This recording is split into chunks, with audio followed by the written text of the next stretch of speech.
السلام علیکم ورحمۃ اللہ وبرکاتہ۔ الحمدللہ وکفا والسلام علی عبادہ الذین اصطفیٰ اما بعد۔ اللہم صلی علی سیدنا محمد وعلی آل سیدنا محمد وبارک وسلم۔ اللہم صلی علی سیدنا محمد وعلی آل سیدنا محمد وبارک وسلم۔ اللہم صلی علی سیدنا وحبیبنا محمد وعلی آل سیدنا ونبینا محمد وبارک وسلم۔ آج انشاءاللہ تعالی 26ویں جز کا خلاصہ بیان کریں گے، 26 جز کی سمری انشاءاللہ تعالی ہم بات کریں گے۔ شروع ہوتی ہے سورۃ الاحقاف سے۔ سورۃ الاحقاف یہ مکی سورت ہے اور اس کی آیت نمبر 29 اور 30 سے معلوم ہوتا ہے کہ یہ اس وقت نازل ہوئی تھی جب نبی کریم صلی اللہ علیہ وسلم طائف سے واپس آ رہے تھے، تو ایک جگہ پہ نبی کریم علیہ السلام نے نخلہ کے مقام پر فجر کی نماز پڑھی۔ فجر کی نماز میں تلاوت فرما رہے تھے تو کچھ جنات قریب سے گزرے تو انہوں نے نبی کریم علیہ السلام کی تلاوت سنی، تو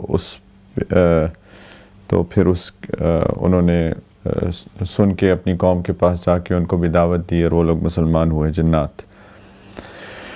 اس کے علاوہ اس زمانے میں کچھ واقعات اس طرح کے پیش آ رہے تھے کہ ایک ہی گھرانہ ہوتا تھا، کبھی والدین مسلمان ہو گئے، اولاد نہیں ہوئی، اولاد مسلمان ہوگی، والدین نہیں ہوئے، تو اگر والدین مسلمان ہو جاتے اور اولاد کو دعوت دیتے تو وہ اپنے والدین کو ملامت کرتی، اور کبھی اولاد مسلمان ہو جاتی تو والدین کے لیے دعا کرتی۔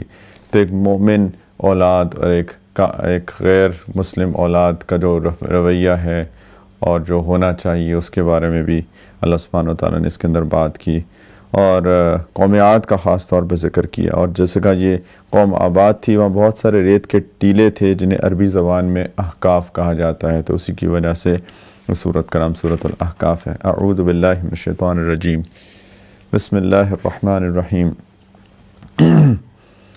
حامیم تنزیل الکتاب من اللہ العزیز الحکیم، ما خلقنا السماوات والارض وما بینہما الا بالحق واجل مسمى والذین کفروا عما انذروا معرضون قل ارأیتم ما تدعون من دون اللہ ارونی ماذا خلقوا من الارض ام لهم شرک فی السماوات ایتونی بکتاب من قبل هذا او اثارت من علم ان کنتم صادقین۔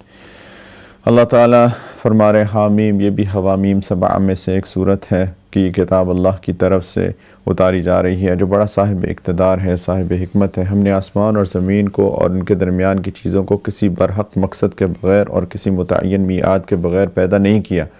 مقصد بھی ہے اور ایک میعاد بھی متعین ہے، اور جن لوگوں نے کفر اپنا لیا وہ اس چیز سے منہ موڑے ہوئے ہیں جس سے انہیں خبردار کیا گیا۔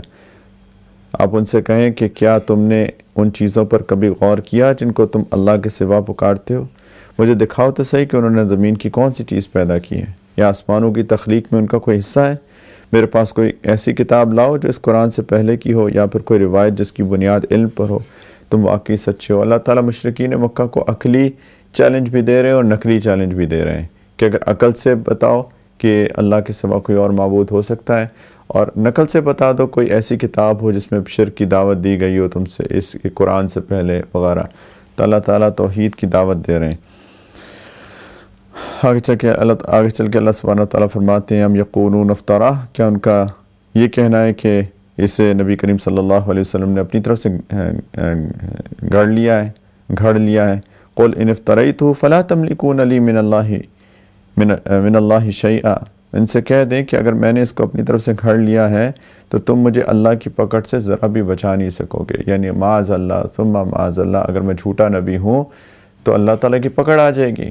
جتنے بھی جھوٹے نبی گزرے ہیں ان سب کا آخر میں معاملہ یہی گزرا کہ وہ ذلیل ہوئے، مسلمہ کذاب ہو یا مرزا غلام احمد قادیانی ہو، وہ سارے کے سارے ذلیل ہوئے آخر میں، کیونکہ نبی کریم صلی اللہ علیہ وسلم ہی نبی برحق ہیں اور آخری نبی ہیں، خاتم النبیین ہیں، اور ان کے بعد کوئی نبی نہیں۔ تو انہوں نے نبی کریم صلی اللہ علیہ وسلم کو اللہ تعالیٰ نے کہا کہ آپ لوگوں سے کہیں کہ اگر میں نبی صحیح جھوٹا ہوں تو پھر تو اللہ کی پکڑ آئے گی۔ خیر آگے چل کے اللہ سبحانہ و تعالیٰ نے فرمایا وہی مشرکین مکہ سے جو چیلنجز ہیں اللہ تعالیٰ انہی کا ذکر فرماتے ہیں۔ اور آگے چل کے اللہ سبحانہ و تعالیٰ نے فرمایا کہ ان الذین قالوا ربنا اللہ ثم استقاموا فلا خوف علیہم ولا هم یحزنون، کہ جن لوگوں نے یہ کہہ دیا کہ ہمارا رب اللہ ہے اور پھر اس پر ثابت قدم رہے۔ میں پہلے بھی اس طرح ایک آیت آ چکی ہے کہ ان کے اوپر موت کے وقت فرشتے نازل ہوتے ہیں اور ان کو خوشخبریاں دیتے ہیں۔ یہاں بھی اللہ سبحانہ و تعالیٰ فرما رہے ہیں جو موت تک جمے رہتے ہیں دین پر، تو ان پر نہ کوئی خوف طاری ہوگا اور نہ وہ غمگین ہوں گے۔ اور وہ لوگ اولئک اصحاب الجنت خالدین فیہا، وہ جنت والے لوگ ہیں جو ہمیشہ اس میں رہیں گے، جزاء بما کانوا یعملون، جو ان اعمال کا بدلہ ہوگا جو وہ کیا کرتے تھے۔ اب وہ جو پہلے بات کی تھی اس کے صورت کے تعارف میں کہ گھرانوں میں ایک کشمکش چل رہی تھی، کبھی اولاد مسلمان ہو جاتی تھی، کبھی والدین ہو جاتے تھے۔ تو جب اولاد مسلمان ہوتی تھی اللہ سبحانہ و تعالیٰ یہ فرما رہے ہیں یہاں پر کہ اے اولادو، تم اگر مسلمان ہو گئی ہو تو اپنے والدین کے ساتھ اچھا سلوک کرو۔ اگر وہ شرک، پہلے بھی ایک جگہ گزر چکا ہے کہ اگر وہ شرک پر بھی ہوں تو ان کے ساتھ بدتمیزی نہ کرو، بدسلوکی مت کرو، ان کے ساتھ دنیا میں اچھائی کا معاملہ کرو۔ اور یہاں پہ بھی اللہ سبحانہ و تعالیٰ نے اس بات کو دوبارہ سے یاد کرایا سب کو۔ ویسے تو یہ آیات ان کے لیے نازل ہوئی لیکن عام بھی ہیں۔ اللہ تعالیٰ فرما رہے ہیں وَوَصَّيْنَا الْإِنسَانَ بِوَالِدَيْهِ احسانا، کہ ہم نے انسان کو اپنے والدین سے اچھا برتاؤ کرنے کا حکم دیا ہے۔ والدین کے بارے میں سوچا کرو۔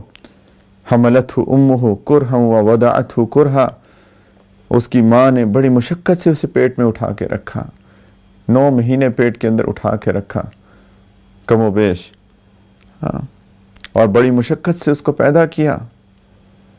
جو تکلیف ہوتی ہے لیبر پین جس سے گزرتی ہے ماں، اور پھر اللہ تعالیٰ فرما رہے وَحَمْلُهُ وَفِصَالُهُ 30 شہرا، اور اس کو پیٹ میں اٹھائے رکھنا اور اس کے دودھ چھڑانے کی مدت 30 مہینے ہوتی ہے۔ اس کے اندر اختلافی بات ہے تھوڑی سی، اس کو سمجھنے میں اجتہادی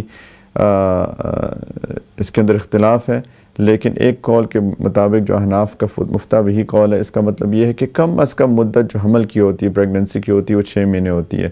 6 مہینے سے پہلے عموماً بچہ کی لائف برتھ نہیں ہوتی ہے، کم از کم 6 مہینے ہو تو بچہ جو ہے وہ صحیح سالم اس کی لائف برتھ ہوتی ہے۔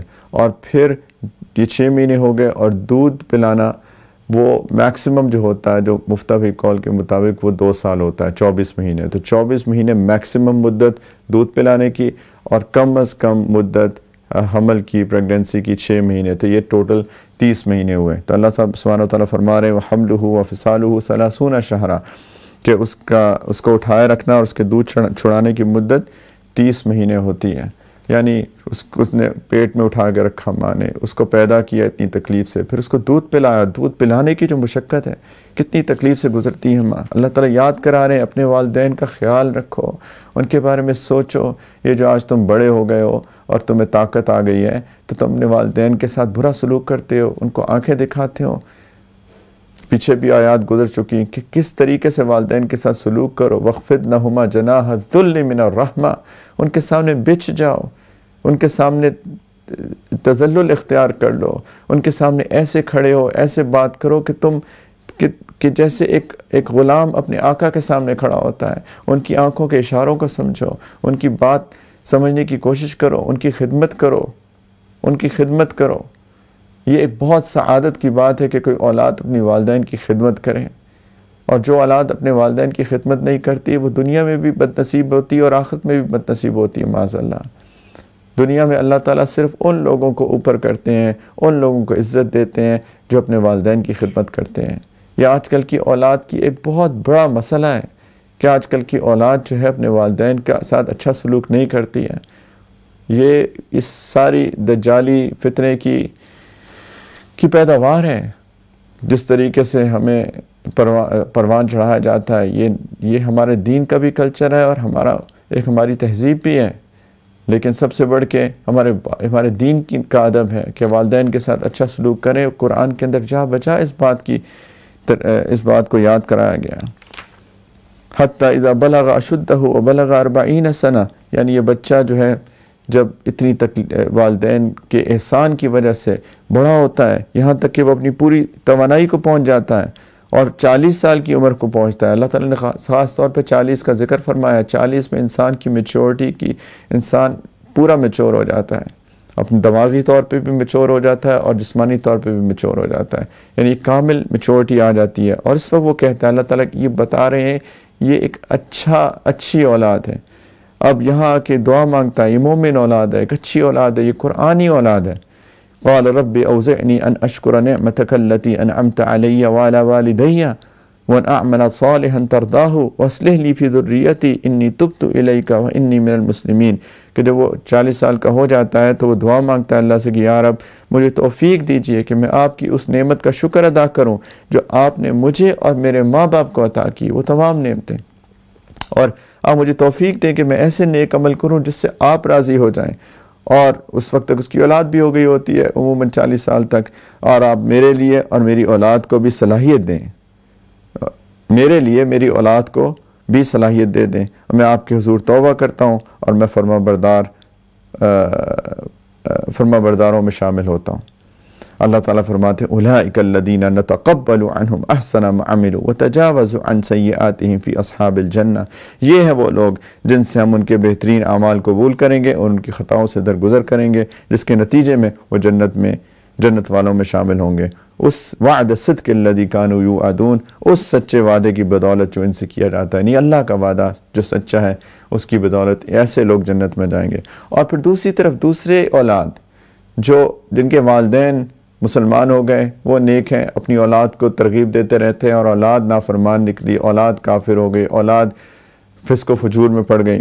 والذین قال لوالدیہ اف لکما اتعداننی ان اخرج وقد خلت القرون من قبلی، اور ایک وہ شخص ہے جس نے اپنے والدین سے کہا کہ توف ہے آپ پر، کیا تم مجھ سے یہ وعدہ کرتے ہو کہ مجھے زندہ کر کے قبر سے نکالا جائے گا، حالانکہ مجھ سے پہلے بہت سی نسلیں گزر چکی۔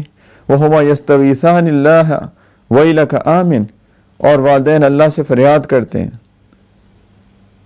یعنی اس کی اس برے سلوک پہ، اور بیٹے سے پھر کہتے ہیں ان وعد اللہ حق، کہ نہیں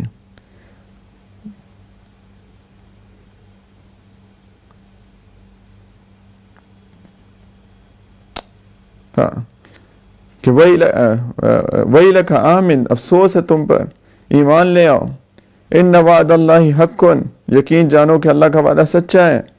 فَيَقُولُ مَا هَذَا إِلَّا أَسَاطِيرُ الْأَوَّلِينَ، تو وہ بیٹا کہتا ہے کہ یہ ان باتوں کے سوا اس کی کوئی حقیقت نہیں ہے، کہ محض افسانے ہیں جو پچھلے لوگوں سے نقل ہوتے چلے جا رہے ہیں۔ اللہ تعالیٰ اب ان کے بارے میں کیا فرماتے ہیں کہ یہ وہ لوگ ہیں اولئک الذین حق علیہم القول فی امم قد خلت من قبلہم من الجن والانس، یہ وہ لوگ ہیں جن کے بارے میں جنات اور انسانوں کے ان گروہ سمیت جو ان سے پہلے گزرے عذاب کی بات طے ہو چکی ہے۔ انہم کانوا خاسرین، حقیقت یہ ہے کہ سب بڑا نقصان اٹھانے والے ہیں۔ اور پھر اللہ تعالیٰ فرما رہے ہیں وَلِكُلٍّ دَرَجَاتٌ مِّمَّا عَمِلُوا، ہر ایک گروہ کے اپنے اعمال کی وجہ سے مختلف درجے ہیں، یعنی جتنے اعمال نیک اعمال اتنے جنت میں اونچے درجے۔ وَلِيُوَفِّيَهُمْ أَعْمَالَهُمْ وَهُمْ لَا يُظْلَمُونَ، اور اس لیے کہ تاکہ اللہ ان کو ان کے اعمال کا پورا بدلہ دے اور ان پر کوئی ظلم نہیں ہوگا۔ اور پھر اللہ تعالیٰ اسی آگے چلتے فرماتے ہیں وَيَوْمَ يُعْرَضُ الَّذِينَ كَفَرُوا عَلَى النَّارِ أَذْهَبْتُمْ طَيِّبَاتِكُمْ فِي حَيَاتِكُمُ الدُّنْيَا وَاسْتَمْتَعْتُمْ بِهَا فَالْيَوْمَ تُجْزَوْنَ عَذَابَ الْهُونِ بِمَا كُنْتُمْ تَسْتَكْبِرُونَ فِي الْأَرْضِ بِغَيْرِ الْحَقِّ وَبِمَا كُنْتُمْ تَفْسُقُونَ، اور اس دن کو یاد رکھو کہ جب ان کافروں کو آگ کے سامنے پیش کیا جائے گا اور کہا جائے گا کہ تم نے اپنے حصے کی اچھی چیزیں اپنی دنیا کی زندگی میں ختم کر ڈالی، یعنی اگر تم نے کوئی نیکی کی بھی تو اس کے بدلے میں یہ جو تمہیں کھانا ملتا تھا، تمہیں مال دولت عیش آرام ملتا تھا، وہاں تم نے اپنا حصہ اس کے بدلے میں ختم کر لیا، ان سے خوب مزہ لے لیا، لہٰذا آج تمہیں بدلے میں ذلت کی سزا ملے گی، کیونکہ تم زمین میں ناحق تکبر کرتے تھے اور کیونکہ تم نافرمانی کے عادی تھے۔ صحابہ روتے تھے یہ آیت پڑھ کر، وہ جب ان کو کوئی بھی نعمت ملتی تھی، ٹھنڈا پانی پینے کو ملتا تھا، کوئی اچھا کھانا ملتا تھا، تو ان کی آنکھوں میں آنسو آ جاتے تھے۔ کہیں ایسا تو نہیں ہے کہ اللہ تعالیٰ ہمیں بھی کہہ دے کہ اذھبتم طیباتکم فی حیاتکم الدنیا واستمتعتم بہا، کہ تم نے اچھی چیزیں اپنی دنیا کی زندگی میں ختم کر لی اور ان سے خوب مزہ لے لیا، اب کچھ نہیں ہے۔ اور پھر اللہ سبحانہ وتعالیٰ نے ہود علیہ السلام ان کی قوم عاد کا ذکر کیا، وَاذْكُرْ أَخَا عَاد، اور قوم عاد کے بھائی یعنی ہود علیہ السلام کا ذکر کرو، اذ انذر قومہ بالاحقاف، جس کی وجہ سے صورت ہے کہ جب انہوں نے اپنی قوم کو ان ٹیلوں پر، خمدار ٹیلوں کی سرزمین میں خبردار کیا اور پھر ان کا آگے تذکرہ ہے، پھر ہوا یہ کہ ان کو عذاب کہ ان کو عذاب ایک بادل کی شکل میں آتا دکھائی دیا جو ان کی وادیوں کو رخ کر رہا تھا، اور انہیں پہلے خوش ہوا او یہ بادل ہے بارش برسائے گا، اللہ تعالیٰ کہتے ہیں نہیں، یہ وہ چیز ہے جس کی تم نے جلدی مچائی تھی، ایک آندھی ہے جس میں دردناک عذاب ہے۔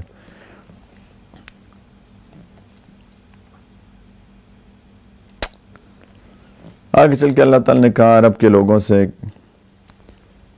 کہ یہ جو قوم عاد تھی کہ ہم نے ان لوگوں کو ان باتوں کی طاقت دی تھی جن کی طاقت تمہیں نہیں دی، اور ہم نے ان کو کان، آنکھیں، دل سب کچھ دے رکھے تھے، لیکن نہ ان کے کان اور نہ ان کی آنکھیں ان کے کچھ کام آئیں، اور نہ ان کے دل، کیوں؟ وہ اللہ کی آیتوں کا انکار کرتے تھے، اور جس چیز کا وہ مذاق اڑایا کرتے تھے اسی نے ان کو گھیرا۔ یہ بھی وہی کرتے تھے جو تم کرتے ہو، ان سے سبق سیکھو۔ اور پھر اللہ تعالیٰ نے آگے چل کے جیسے میں نے کہا کہ کچھ اس کا تفصیلی واقعہ تو سورۃ الجن کے اندر آئے گا، لیکن یہاں پہ اللہ سبحانہ وتعالیٰ نے فرمایا کہ وَإِذْ صَرَفْنَا إِلَيْكَ نَفَرًا مِّنَ الْجِنِّ يَسْتَمِعُونَ الْقُرْآنَ، کہ نبی صلی اللہ علیہ وسلم یاد کرو جب ہم نے جنات میں سے ایک گروہ کو تمہاری طرف متوجہ کیا کہ وہ قرآن سنیں، فَلَمَّا حَضَرُوهُ قَالُوا أَنصِتُوا، وہ جب وہاں پہنچے تو انہوں نے ایک دوسرے سے کہا خاموش ہو جاؤ۔ اور پھر جب قرآن پڑھا جا چکا، نبی کریم صلی اللہ علیہ وسلم سورۃ الفجر میں اس قرآن کی تلاوت فرما رہے تھے، تو وہ اپنی قوم کے پاس ان کے پہنچے ان کو خبردار کرتے ہوئے، اور انہوں نے کہا کہ ہے ہماری قوم کے لوگوں یقین جانو ہم نے ایک ایسی کتاب سنی ہے جو موسیٰ علیہ السلام کے بعد نازل کی گئی ہے۔ انہیں جا کے دعوت دی، قالوا یا قومنا انا سمعنا کتابا انزل من بعد موسیٰ مصدقا لما بین یدیہ یہدی الی الحق و الی صراط مستقیم، جو اپنے سے پہلے کتابوں کی تصدیق کرتی ہے، حق بات اور سیدھے راستے کی طرف رہنمائی کرتی ہے۔ اور انہوں نے دعوت دی کہ اے لوگوں، قوم کے لوگوں، اللہ کے دائی کی بات مان لو، اس پہ ایمان لے، وہ تمہارے گناہوں کو معاف کر دے گا اور عذاب سے بچائے گا۔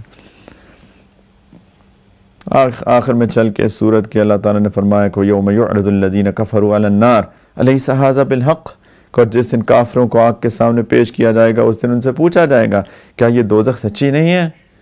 قالوا بلا وربنا، وہ کہیں گے ہمارے رب کی قسم یہ واقعی سچی ہے۔ قال فذوقوا العذاب بما کنتم تکفرون، اور اللہ تعالیٰ فرمائیں گے ان سے پھر چکھو مزہ عذاب کا اس کفر کے بدلے میں جو تم نے اختیار کیا۔ اور اللہ تعالیٰ نے نبی کریم صلی اللہ علیہ وسلم کو کہا کہ ان کی باتوں سے بالکل نہ گھبرائیں، یہ تو لوگ پہلے بھی کہتے رہے، اسی لیے ایک انبیاء کے قصے بار بار نبی کریم صلی اللہ علیہ وسلم کو سنائے جا رہے ہیں ان کے اندر مضبوط کرنے کے لیے۔ یہ ایسا سارے نبیوں کے ساتھ ہوتا ہے، اور دیکھیں ان نبیوں کو اللہ نے سرخ رو کیا اور ان کے مقابلے میں باقی لوگوں کو ذلیل کیا۔ آپ بھی فکر نہیں کریں، فَاصْبِرْ كَمَا صَبَرَ أُولُو الْعَزْمِ مِنَ الرُّسُلِ، اے نبی صلی اللہ علیہ وسلم آپ اسی طرح صبر کیا جائیں جیسے اولو العزم پیغمبروں نے صبر کیا پہلے کے۔ وَلَا تَسْتَعْجِلْ لَهُمْ، اور ان کے معاملے میں جلدی نہ کریں۔ جس دن یہ لوگ وہ چیز دیکھ لیں گے جس سے انہیں ڈرایا جا رہا ہے، اس دن انہیں یوں محسوس ہوگا جیسے وہ دنیا میں دن کی ایک گھڑی سے زیادہ نہیں رہے۔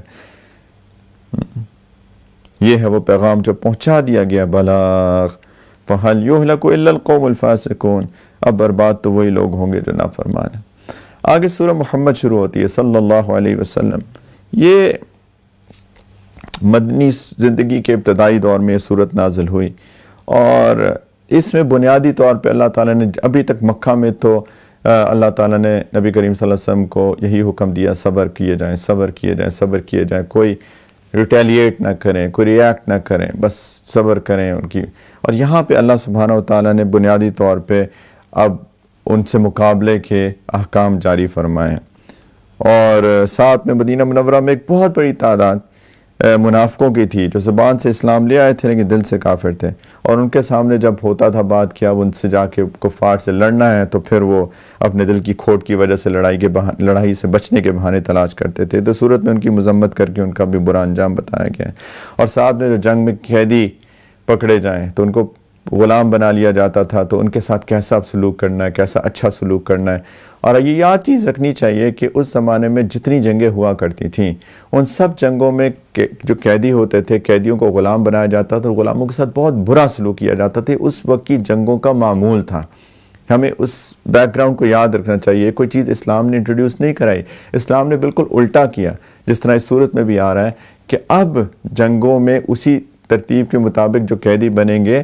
تو وہ ان کو غلام اگر بن گئے تو ان غلاموں کے ساتھ اچھا سلوک کرو، اگر بلکہ ان کو فدیہ دے کے ان کو بے شک چھوڑ دو اگر تم چاہو، اور آپ دیکھیں پورے ہمارے دین کے اندر غلاموں کو آزاد کرنے کی کتنی زیادہ ترغیب دی گئی ہے۔ اس سے بڑا پروف اس سے کیا ہوگا کہ آج کے وقت میں غالباً پوری دنیا میں کوئی ایسی جگہ نہیں ہے مسلمان علاقوں کے اندر جہاں پہ کہ غلاموں کا کوئی کانسیپٹ باقی رہ گیا ہو۔ یہ ہمارے دین اسلام کی تعلیمات ہی ہیں جس کی وجہ سے وہ جو عرب جاہلیت کے دور کے اندر جو غلاموں کے ساتھ برا سلوک کا کانسیپٹ تھا وہ سارا آہستہ آہستہ ختم ہو گیا۔ خیر ان کے بارے میں بھی کچھ احکام ہیں، تو اس میں اللہ تعالیٰ نے نبی کریم صلی اللہ علیہ وسلم کا نام لے کے ان کے بارے میں بات کی، اسی لیے اس کا نام سورہ محمد ہے۔ بسم اللہ الرحمن الرحیم۔ الذين كفروا وصدوا عن سبيل الله أضل أعمالهم والذين آمنوا وعملوا الصالحات وآمنوا بما نزل على محمد وهو الحق من ربهم كفر عنهم سيئاتهم وأصلح بالهم ذلك بأن الذين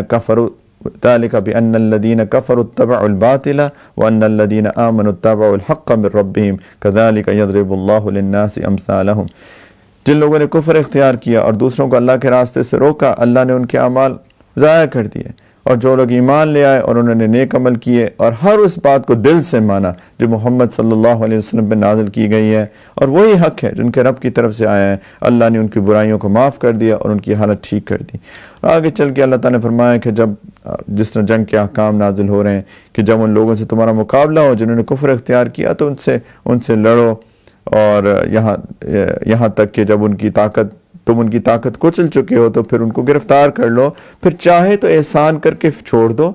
اب دیکھیں غلاموں کے ساتھ، قیدیوں کے ساتھ اچھے سلوک کے احکام آ رہے ہیں، چاہے تو احسان کر کے چھوڑ دو، چاہے تو فدیہ لے کے چھوڑ دو۔ یعنی فدیہ کچھ بھی ہو سکتا ہے کہ ہمارے جنگی قیدی ہیں، تمہاری طرف تم ان کو واپس کر دو، ہم تمہیں واپس کر دیں گے، یا کوئی اور فدیہ ہو سکتا ہے، یا تو احسان کر کے ایسے ہی چھوڑ دو یا فدیہ لے کے چھوڑ دو یہاں تک کہ جنگ اپنے ہتھیار پہن کر ختم ہو جائے۔ تو اس کی تفصیل فقہ کی کتابوں کے اندر لکھی ہوئی ہے کہ ایک مسلمان حاکم کو 4 طرح کی قرآن میں احکام آئے ہیں کہ کس طریقے سے جنگی قیدیوں کے ساتھ ڈیل کیا جا سکتا ہے۔ خیر لیکن یہ ہے کہ احسان کا معاملے کا حکم آ رہا ہے یا فدیہ دے کے چھوڑنے کا معاملہ ہو رہا ہے، جو کہ اس وقت کے اندر بالکل انہرڈ کانسیپٹ تھا۔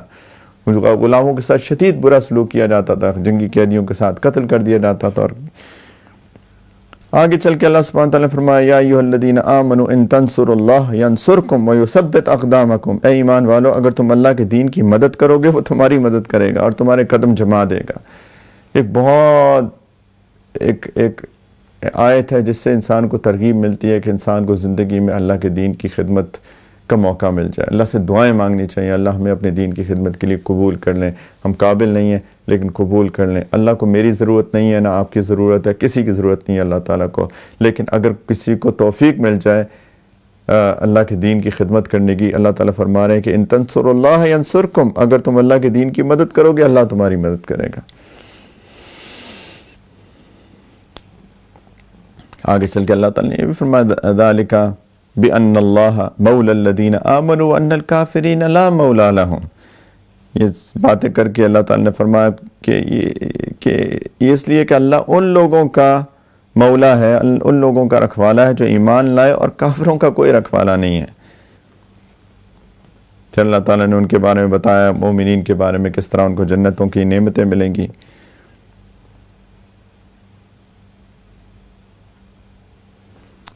آگے چل کے اللہ تعالیٰ نے فرمایا فَمَنْ كَانَ عَلَى بَيِّنَةٍ مِّن رَّبِّهِ كَمَنْ زُيِّنَ لَهُ سُوءُ عَمَلِهِ وَاتَّبَعُوا أَهْوَاءَهُمْ، کہ بتائیں کہ جو لوگ اپنے رب کی طرف سے ایک روشن راستے پر ہوں، کیا وہ ان جیسے ہو سکتے ہیں جن کی بدکاری ہی ان کے لیے خوشنما بنا دی گئی ہو اور اپنی نفسانی خواہشات کے پیچھے چلتے ہوں؟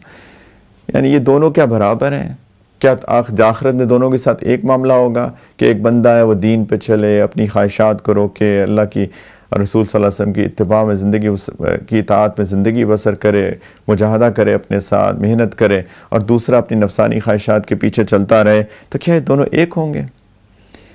پھر اللہ تعالیٰ نے فرمایا کہ جو لوگ واقعی اپنی نفسانی خواہشات کو قابو میں رکھ کے اطاعت میں زندگی بسر کرتے ہیں، ان کے لیے اللہ تعالیٰ فرما رہے ہیں کہ مثل الجنت التی وعد المتقون، متقی لوگوں سے جس جنت کا وعدہ کیا گیا ہے اس کا حال یہ ہے کہ فیہا انہار من ماء غیر آسن وانہار من لبن لم یتغیر طعمه وانہار من خمر لذت للشاربین وانہار من عسل مصفى، کہ اس میں ایسی پانی کی نہریں ہیں جو خراب نہیں ہوگا، دودھ کی نہریں ہیں جن کا ذائقہ نہیں بدلے گا، شراب کی نہریں ہیں جو پینے والوں کے لیے لذت ہوں گی، یعنی سر درد نہیں ہوگا، اور ایسی شہد کی نہریں ہیں جو صاف ستھرا شہد ہے، اور ان جنتیوں کے لیے ہر قسم کے پھل ہوں گے، ان کے رب کی طرف سے مغفرت ہوگی، وَلَهُمْ فِيهَا مِن كُلِّ ثَمَرَاتٍ وَمَغْفِرَةٌ مِّن رَّبِّهِمْ۔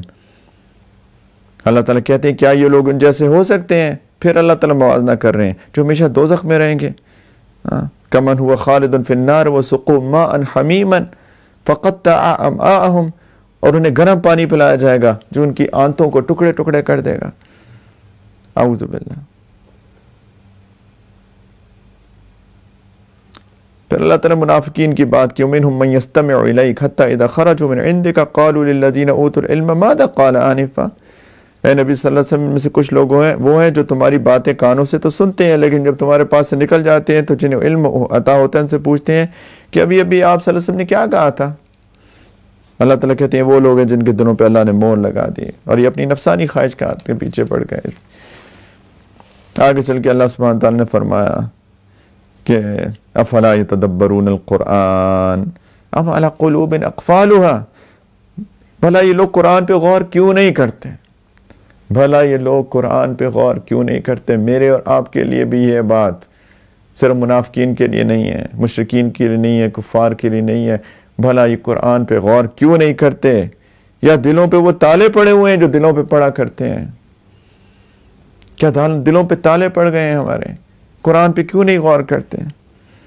اللہ تعالیٰ کہتے ہیں حقیقت یہ ہے کہ جو لوگ حق بات سے پیٹ پھیر کر مڑ گئے ہیں، باوجود یہ کہ ہدایت ان کے سامنے خوب واضح ہو چکی ہے، انہیں شیطان نے پٹی پڑھائی ہے، انہیں دور دراز کی امیدیں دلائی ہیں۔ تو آگے چل بھی اللہ سبحانہ وتعالیٰ انہی کے بارے میں بتا رہے ہیں کہ پھر اس وقت ان کا کیا حال بنے گا۔ فَكَيْفَ إِذَا تَوَفَّتْهُمُ الْمَلَائِكَةُ يَضْرِبُونَ وُجُوهَهُمْ وَأَدْبَارَهُمْ، کہ جب فرشتے ان کی روح اس طرح قبض کریں گے کہ ان کے چہروں پر، ان کی پیٹھوں پر مار رہے ہوں گے۔ اعوذ باللہ۔ کیوں ہوگا؟ ذَلِكَ بِأَنَّهُمُ اتَّبَعُوا مَا أَسْخَطَ اللَّهَ وَكَرِهُوا رِضْوَانَهُ فَأَحْبَطَ أَعْمَالَهُم، یہ سب اس لیے کہ یہ اس طریقے پر چلے جس نے اللہ کو ناراض کیا اور اس کی رضامندی حاصل کرنے کو خود انہوں نے ناپسند کیا، اس لیے اللہ نے ان کے سارے اعمال ضائع کر دیے۔ آگے چل کے اللہ تعالیٰ فرماتے ہیں کہ یہ لوگ ایسے بھی ہیں کہ لوگوں کے بارے میں فرمایا کہ ایسے لوگ ہیں، ہاں انتم ہؤلاء تدعون لتنفقوا فی سبیل اللہ فمنکم من یبخل ومن یبخل فانما یبخل عن نفسہ، کہ تم ایسے ہو کہ تمہیں اللہ کے راستے میں خرچ کرنے کے لیے بلایا جاتا ہے، تو تم میں سے کچھ لوگ ہیں جو بخل سے کام لیتے ہیں، اور جو شخص بھی بخل کرتا ہے وہ خود اپنے آپ ہی سے بخل کرتا ہے۔ اللہ کو ضرورت نہیں ہے، تم اپنا نقصان کر رہے ہو۔ اللہ الغنی وانتم الفقراء، اللہ بے نیاز ہے، تم فقیر ہو اللہ کے سامنے۔ اور اللہ تعالیٰ کہہ رہے ہیں نہیں خرچ کرو گے اللہ کے راستے میں، دین پہ نہیں چلو گے، وَإِن تَتَوَلَّوْا يَسْتَبْدِلْ قَوْمًا غَيْرَكُمْ ثُمَّ لَا يَكُونُوا أَمْثَالَكُمْ، اگر تم منہ موڑو گے تو وہ تمہاری جگہ دوسری قوم پیدا کر دے گا، پھر وہ تم جیسے نہیں ہوں گے۔ آگے سورۃ الفتح شروع ہوتی ہے۔ یہ بہت ایک عجیب سورت ہے، وقت بہت کم ہے ورنہ اس کی تفصیل میں جانے کو دل چاہتا ہے۔ بڑی ایک عجیب، ایک انسان اگر سوچے اس سورۃ فتح کے پیچھے جو پورا بیک گراؤنڈ ہے، اس کا جو شان نزول ہے اور جن حالات میں یہ سورت نازل ہوئی۔ مدینہ منورہ آئے، بدر ہوئی، بہت مشکل، احد تو شدید مشکل حالات، بہت نقصان ہوا۔ پھر غالباً 5 ہجری کے اندر غزوہ احزاب ہوئی، اور غزوہ احزاب تو ہم نے پہلے اس کے بارے میں پڑھ چکا تھا، کتنے 14-15 ہزار لوگ یا 13 ہزار کے قریب لوگ مشرکین مکہ نے دھاوا بولا، اتنی بڑی تعداد ہوئی، اور اتنی گھمسان کی جنگ تھی وہ جو خندق کھودی گئی، وہ 6 دن کے اندر اتنی تکلیف کے اندر خندق کھودی گئی، اس کے بعد جنگی دفاع 1 مہینہ وہ جنگ چلی، اور آخر میں صرف اسی طریقے سے ختم ہوئی کہ اللہ تعالیٰ نے پھر آندھی بھیج کے سردیوں کے موسم میں ان کے خیمے اکھاڑ دیے تو ان کو بھاگنا پڑا۔ لیکن وہ 1 مہینہ شدید تکلیف کے اندر، شدید مشکل کے اندر صحابہ گزرے، اور یہ پورا جو حالات ہیں مشکل ہو رہی ہے۔ اچھا، اب اس میں یہ ہوا کہ اللہ سبحانہ وتعالیٰ نے نبی کریم علیہ الصلوۃ والسلام کو ایک خواب دکھایا، اور خواب یہ تھا کہ آپ عمرہ کریں گے کہ نبی کریم صلی اللہ علیہ وسلم مسجد حرام میں اپنے صحابہ کے ساتھ داخل ہو رہے ہیں، اور نبی کا خواب تو وہی ہوتا ہے. تو نبی کریم صلی اللہ علیہ وسلم نے 1400 صحابہ کے ساتھ مکہ مکرمہ روانہ ہوتے ہیں عمرے کے لیے، احرام باندھ لیتے ہیں. احرام باندھ کے 1400 صحابہ بالآخر اس مکہ مکرمہ سے جہاں سے وہ نکالے گئے تھے، اور وہ انصار صحابہ مدینہ والے جنہوں نے ابھی تک عمرے کی سعادت حاصل نہیں کی تھی، نبی کریم صلی اللہ علیہ وسلم کی اقتداء میں لبیک اللہم لبیک پڑھ کے بالآخر نبی کریم صلی اللہ علیہ وسلم کے خواب کو سامنے رکھتے ہوئے کہ ہاں اب تو عمرہ ہو گئی، نبی کا خواب آیا ہے، سارے جا رہے ہیں. اور منافقین جو تھے ان کو تھا کہ یہ تو جنگ ہونے والی ہے وہاں پہ، کیونکہ یہ لوگ تھوڑے سے ہیں، مکہ جا رہے ہیں جن سے ان کی دشمنی ہے، جنگ ہوگی. یہ لوگ تو 1400 ہیں، بغیر نہتے ہیں، ان کو تو جنگ کر کے ختم کر دیا جائے گا. انہوں نے پھر وہ ہیلے بہانے کر کے خود اس عمرے پہ نہیں گئے. کسی نے کوئی نہ کوئی، اس میں اللہ تعالیٰ نے ذکر فرمایا صورت میں کس طرح انہوں نے ہیلے بہانے کیے. خیر، پکے مومن مسلمان صحابہ کی ایک جماعت جا رہی ہے احرام باندھ کے، اور جب وہ پہنچے حدیبیہ کے قریب تو پتہ چلا کہ مکہ والے مشرکین ان سے لڑنے کے لیے تیار ہو رہے ہیں، کہ وہ سمجھ رہے ہیں کہ یہ لوگ لڑنے کے لیے آ رہے ہیں. تو نبی کریم صلی اللہ علیہ وسلم سیدنا عثمان رضی اللہ تعالیٰ عنہ کو بھیجتے ہیں کہ ان سے جا کے کہو ایز ان کا ریپریزنٹیٹیو، کہ جا کے ان کو کہو کہ ہم جنگ کرنی نہیں آ رہے، ہم عمرہ کرنے آ رہے ہیں. تو وہاں جب گئے تو ایسا ہوا کہ ایک خبر مشہور ہو گئی کہ انہوں نے سیدنا عثمان رضی اللہ تعالیٰ عنہ کو شہید کر دیا. اب یہ جو خبر مسلمانوں کے پاس پہنچی، اب دیکھیں کس بیک گراؤنڈ سے آ رہے ہیں، ایک عجیب مشکل سے. پھر ان کو ایک خوشی کی خبر ملی صحابہ کو، ان کے دل کے اندر بہت شدید جذبہ تھا. اب ایک اور خبر مل گئی کہ سیدنا عثمان کو شہید کر دیا گیا. اب نبی کریم صلی اللہ علیہ وسلم نے کہا کہ یہ تو ان کے ساتھ ہم جنگ کریں گے، اور کون ہے جو جنگ کرے گا؟ کوئی واپس نہیں جائے گا یہاں سے. پھر ایک درخت کے نیچے نبی کریم صلی اللہ علیہ وسلم نے ان کے سن سے بیعت کی، ہاتھ پہ ہاتھ رکھ کے بیعت کی. سب نے بیعت کی کہ ہم یہاں سے واپس نہیں جائیں گے، ہم عثمان رضی اللہ تعالیٰ عنہ کی شہادت کا بدلہ لیں گے. اچھا، اب ان کو پتہ چل گیا کہ یہاں تو صحابہ تیار ہو گئے جنگ کے لیے. اب ان کے دل میں اللہ نے رعب طاری کر دیا. مکہ کے لوگوں کے، ان کے نہتے تھے، پھر بھی اللہ نے رعب ڈال دیا. تو وہ لوگ تیار ہو گئے ایک ڈائلاگ کے لیے. تو وہ ان کے ایلچی آتے رہے، بات ہوتی رہی. تو بالآخر انہوں نے حدیبیہ کے مقام پہ اوپر جہاں یہ لوگ ٹھہرے ہوئے تھے، جہاں ان کا پڑاؤ ہوا تھا، وہاں جا کے بالآخر ایک کانٹریکٹ سائن کیا جس کو صلح حدیبیہ کہتے ہیں. اس کانٹریکٹ میں اگر آپ دیکھیں تو شاید دیکھنے میں کوئی چیز ایسی نہیں لگتی تھی جس میں کہ مسلمانوں کا کوئی بھی فائدہ ظاہری آنکھوں سے ظاہری طور پہ نظر آتا ہو. لیکن یہ ایک امن کا معاہدہ ہوا کہ 10 سال میں ہماری اور آپ کی جنگ نہیں ہوگی. ایک کانٹریکٹ، پیس کانٹریکٹ ہوا، ایک پیس ٹریٹی سائن ہوئی. اور لیکن اچھا عجیب، وہ بھی آگے اللہ تعالیٰ نے ذکر کیا کہ ان کی عناد اور ان کی حمیت، وہ جاہلیت کی جو حمیت تھی ان کے اندر، اس کی وجہ سے انہوں نے کہا کہ بسم اللہ الرحمن الرحیم نہیں لکھ سکتے اوپر کانٹریکٹ کے، لکھے بسمہ تعالی بس. اور جب لکھا من محمد رسول اللہ، انہوں نے کہا یہ ہم اللہ کا رسول مانتے، آپ کو تو مسئلہ ہی کیا تھا، یہ مت لکھے من محمد رسول اللہ، لکھے من محمد بن عبد اللہ. تو یہ سارے نبی کریم صلی اللہ علیہ وسلم مانتے جا رہے ہیں، یہ بھی ٹھیک ہے، یہ بھی ٹھیک ہے، یہ بھی ٹھیک ہے. لیکن جو چیز سب سے زیادہ یہ صحابہ سے برداشت نہیں ہو رہا تھا، اللہ تعالیٰ نے قرآن صورت میں فرمایا کہ اگر میں نے ان کے دل میں یہ سکینہ ڈال دیا کہ انہوں نے اس چیز کو برداشت کر لیا. سب سے بڑا مسئلہ، انہوں نے کہا اس سال عمرہ نہیں کر سکتے، اگلے سال آئیے گا. آپ سوچ سکتے ہیں اس بات کو کہ یہ صحابہ اتنی تکلیفیں برداشت کر کے ایک عجیب ایک ایموشنل رولر کوسٹر رائڈ کے اوپر ان کا اوپر نیچے بالآخر ایک جذبے کے ساتھ آ رہے ہیں، تلبیہ پڑھتے ہوئے، اور ایک دم سے مشرکین کہہ رہے ہیں کہ عمرہ نہیں کر سکتے. اور نبی کریم صلی اللہ علیہ وسلم نے کہا ٹھیک ہے. یہ صحابہ کے لیے اتنا مشکل تھا برداشت کرنا. انہوں نے کہا یا رسول اللہ ہم تو بیعت کر چکے ہیں آپ کے ساتھ، ہم تو لڑیں گے، اب کس چیز سے ڈرنا؟ اب تو یعنی جیسے وہ کہتے ہیں نا بس ہو گئی، اب ہم واپس نہیں جا سکتے. یا رسول اللہ ہم لڑیں گے، ہم کیوں ان کے سامنے جھک جائیں گے، ہم عمرہ نہیں کریں گے، ہم تو عمرہ کریں گے، ہم لڑیں گے ان سے. نبی کریم صلی اللہ علیہ وسلم نے کہا نہیں آپ نہیں لڑیں گے، ہم لوگ ابھی واپس جائیں گے، اگلے سال آئیں گے۔ وہ صحابہ کی جو حالت تھی آپ سیرت کی کتابوں میں اٹھا کے پڑھیں، ایک عجیب کیفیت سے وہ گزر رہے تھے۔ سیدنا عمر رضی اللہ تعالیٰ عنہ تو ان سے برداشت نہیں ہوا، وہ نبی کریم صلی اللہ علیہ وسلم سے آ کے انہوں نے کہا یا رسول اللہ ہم کیوں جھک رہے ہیں؟ ایک کانورسیشن ہوئی پوری نبی کریم صلی اللہ علیہ وسلم کے ساتھ، اور نبی کریم صلی اللہ علیہ وسلم بہت تحمل سے ان کی باتوں کا جواب دیتے رہے، سمجھ رہے تھے صحابہ کس جذبات سے گزر رہے ہیں۔ بہت مشکل تھا صحابہ کے لیے، کوئی تیار ہی نہیں تھا۔ پھر نبی کریم صلی اللہ علیہ وسلم ان کے ساتھ ام سلمہ رضی اللہ تعالی عنہا تھی، ان کی زوجہ محترمہ اس سفر میں، تو نبی کریم صلی اللہ علیہ وسلم سوچ رہے تھے ان صحابہ کا کیسے کام ڈاؤن کریں، ان کے جذبات کو کیسے کنٹرول کریں، آ کے اپنی بیوی سے مشورہ کرتے ہیں۔ اللہ اکبر، اللہ کے نبی اپنی بیوی سے مشورہ کرنے آتے ہیں، بہت برکت ہوتی ہے ہر مشورے میں۔ انہوں نے کہا یا رسول اللہ یہ ان کے جذبات اس وقت قابو میں نہیں ہیں، لیکن یہ آپ سے بہت محبت کرتے ہیں، آپ سے بہت محبت کرتے ہیں۔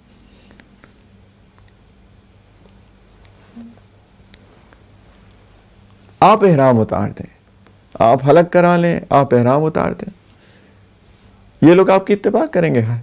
یہ جو ہدی کے جانور لائیں ان کو قربان کر دیں، حلق کر لیں، احرام اتار دیں، یہ سب آپ کی اتباع کریں گے۔ نبی کریم صلی اللہ علیہ وسلم نے ایسے ہی کیا، اور سارے صحابہ نے ان کی اتباع کی، اور کس حال کس دل کے ساتھ وہ لوگ واپس گئے، واپس یہاں سے لوٹے، ایک ظاہری طور پہ ایک ایسا کانٹریکٹ سائن کر کے جو ظاہری طور پہ لگ رہا تھا کہ شکست ہی شکست ہے۔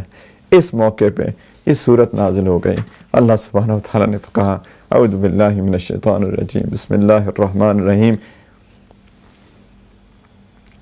انا فتحنا لک فتحا مبینا، کہ نبی صلی اللہ علیہ وسلم یقین جانو ہم نے تمہیں کھلی ہوئی فتح عطا کر دی۔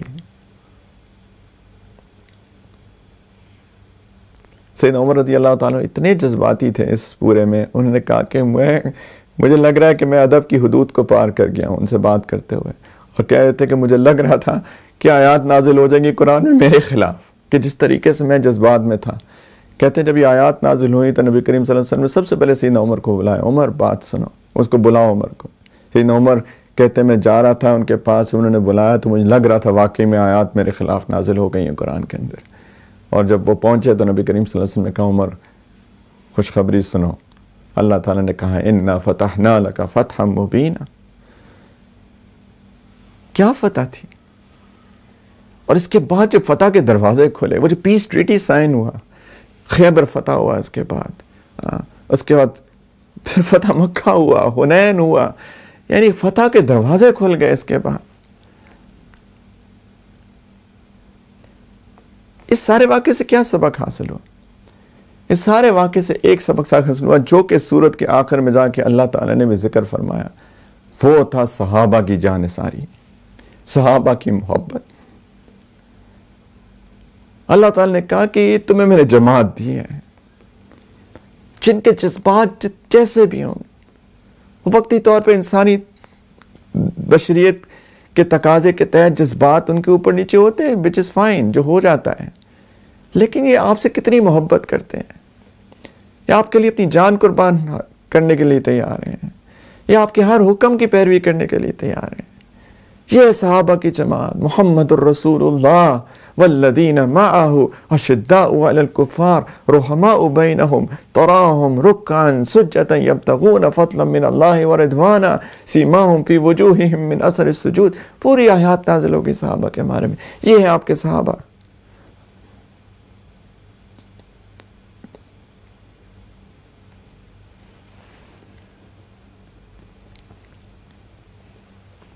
بسم اللہ الرحمن الرحیم انا فتحنا لک فتحا مبینا، ہم نے تمہیں کھلی فتح عطا کی، لیغفر لک اللہ ما تقدم من ذنبک وما تأخر ویتم نعمتہ علیک ویہدیک صراطا مستقیما وینصرک اللہ نصرا عزیزا، تاکہ اللہ آپ کی تمام اگلی پچھلی کوتاہیوں کو، اجتہادی غلطیوں کو جو بحیثیت انسان فطری کوتاہیاں ہو جاتی ہیں، اللہ تعالیٰ کہتے ہیں میں نے ان کو بھی معاف کر دیا تاکہ اپنی نعمت تم پر مکمل کر دے اور تمہیں سیدھے راستے پر لے چلے، تاکہ اللہ تمہاری ایسی مدد کرے جو سب پر غالب آ جائے۔ وہی ہے جس نے ایمان والوں کے دل میں سکینت اتار دی، اس حالت میں صرف اللہ کی طرف سے سکینت ہی نے آ کے ان کو اس حالت پہ میں سکون دینا تھا، ورنہ جیسے میں نے کہا کہ ان کی کیفیت عجیب تھی اس وقت، تاکہ ان کے ایمان میں مزید اضافہ ہو۔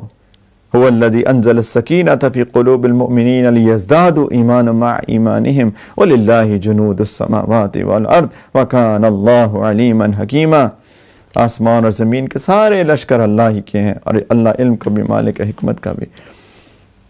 اور اللہ تعالیٰ آگے چل کے فرماتے ہیں منافق جو پیچھے رہ گئے تھے کہ اللہ تعالیٰ نے اس لیے کیا کہ منافق مرد اور عورتیں اور مشرک مرد اور عورتوں کا اللہ عذاب دے جو اللہ کے ساتھ بدگمانیاں رکھتے ہیں، برائی کا جو پھیر ہے وہ انہی پہ پڑا ہوا ہے، اللہ ان سے ناراض ہے۔ اور آگے اللہ تعالیٰ نے وہ جو بیعت رضوان کی تھی، جو سیدنا عثمان کی شہادت کی خبر جو افواہ پھیل گئی تھی، اس کے نتیجے میں اللہ تعالیٰ فرما رہے ہیں کہ وہ جو بیعت کی تھی ان الذین یبایعونک انما یبایعون اللہ، کہ نبی صلی اللہ علیہ وسلم جو لوگ آپ سے بیعت کر رہے تھے وہ اللہ در حقیقت اللہ سے بیعت کر رہے تھے، اور انہیں ہاتھ پہ ہاتھ رکھے ہوئے تھے۔ اللہ تعالیٰ فرما رہے ہیں کہ ید اللہ فوق ایدیہم، کہ اللہ کا ہاتھ ان سب کے ہاتھ کے اوپر تھا۔ فمن نکث فانما ینکث علی نفسہ، اس کے بعد جو وعدہ توڑے گا تو وعدہ توڑنے کا وبال اسی پہ پڑے گا۔ ومن اوفی بما عاہد علیہ اللہ فسیؤتیہ اجرا عظیما، اور جو کوئی وعدہ پورا کرے گا جو اس نے اللہ سے کیا تھا، اللہ اس کو زبردست ثواب عطا کرے گا۔